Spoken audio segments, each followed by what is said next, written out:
Here's something almost no one tells women about menopause belly fat. It's often driven more by stress hormones than by calories. You could be eating healthy, exercising consistently, even cutting your portions, but if your nervous system is still overwhelmed, your body's going to hang on to that belly fat. Because in midlife, stress chemistry can override willpower every single time.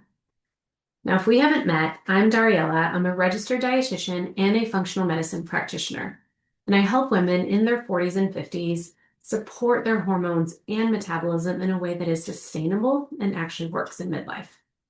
And today I want to show you the science behind why emotional load, cortisol, and nervous system stress play such a huge role in menopause belly fat, and what you can do to calm your body so that fat loss actually feels possible again. Now, this is something I see all the time.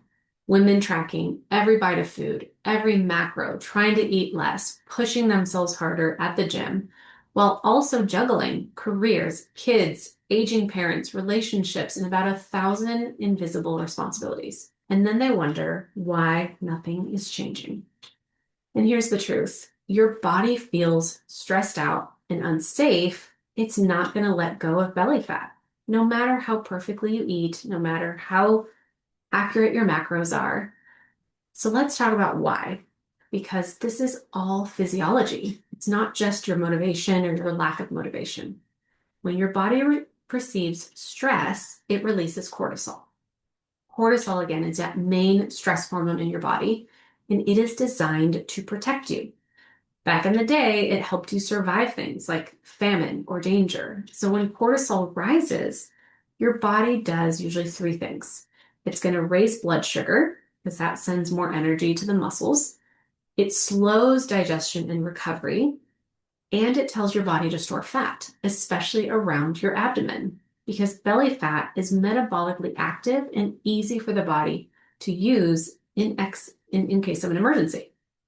So, from your body's perspective, belly fat is actually protection. It is not punishment. And here's where it gets even more important in midlife. During perimenopause, progesterone is one of the first hormones to decline.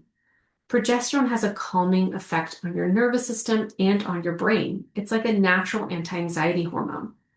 So when progesterone drops, your stress tolerance drops too. Things that used to never feel that overwhelming suddenly feel insanely stressful. When your cortisol response gets triggered now, it stays elevated longer as well.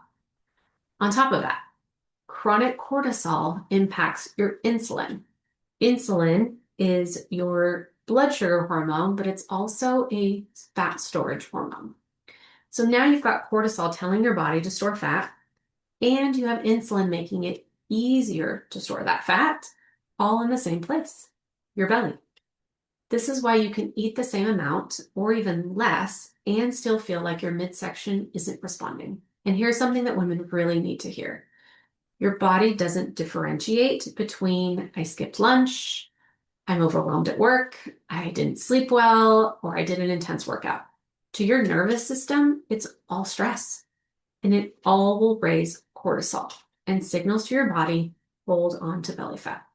So if you're constantly under fueling or under eating, over exercising, not getting enough sleep, carrying this mental load all the time, doing everything for everyone else, your body is going to choose safety over fat loss every time. That is not failure. That is just survival biology. So what can we do? What actually helps?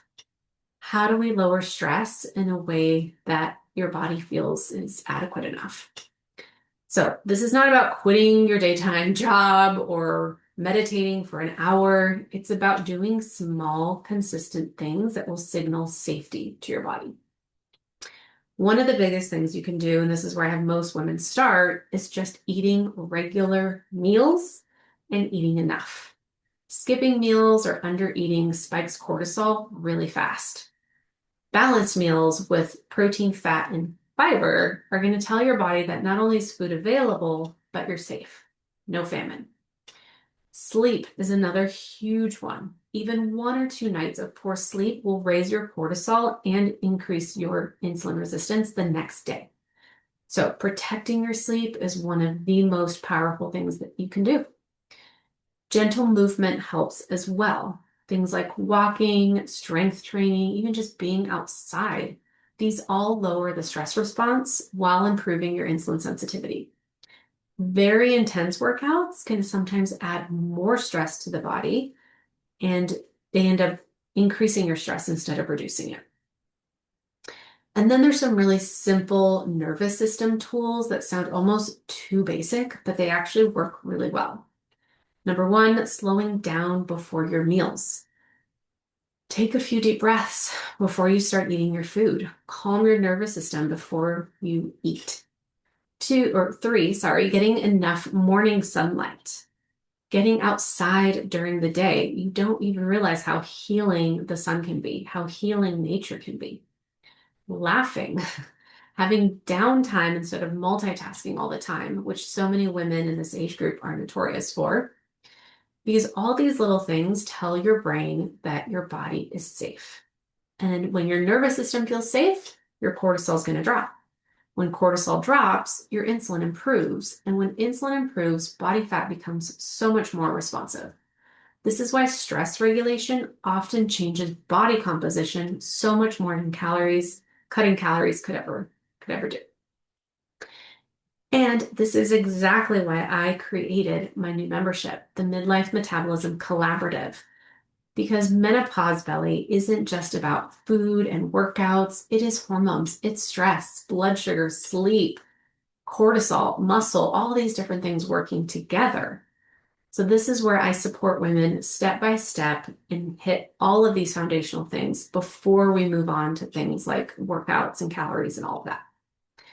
So for now, just remember that if your body feels stressed, it will protect you. If it feels safe, then it's going to change. So support your body instead of forcing it. That's always going to do better in midlife. All right, I'll see you in the next video.